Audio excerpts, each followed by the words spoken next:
Have you ever caught yourself saying, "We won"? Think about that for a moment. You weren't on the court, you didn't hit the winning shot, you didn't score the final goal, and yet, we won.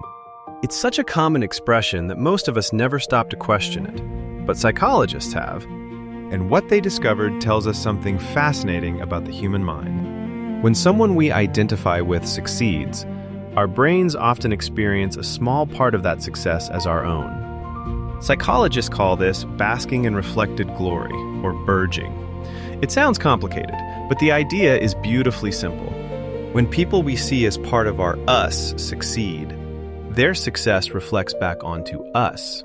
It gives us a quiet sense of pride, hope, even confidence. Researchers noticed something interesting on university campuses.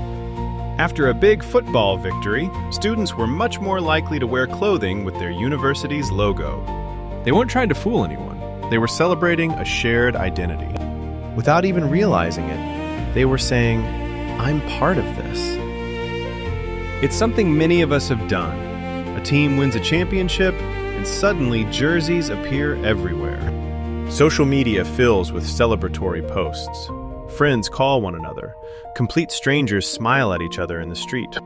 For a brief moment, people feel connected. Not because they all know one another, but because they all belong to the same story. The opposite can happen too. After a painful defeat, something subtle changes. Instead of saying we lost, people are more likely to say they didn't play well today. Or they should have done better. Psychologists call this cutting off reflected failure, sometimes shortened to corfing.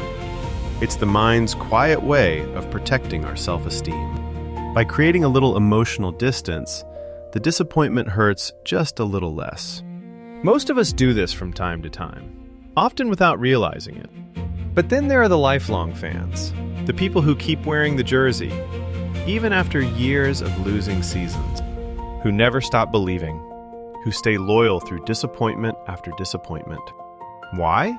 Because for them, being a fan is no longer just something they do, it's part of who they are.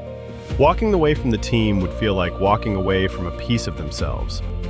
This isn't irrational, it's deeply human, because our greatest victories and our greatest disappointments are often the ones we share. And perhaps that's why sports can inspire us in ways that go far beyond the final score. When someone we've embraced as part of our us achieves something extraordinary, it reminds us of what might also be possible for ourselves.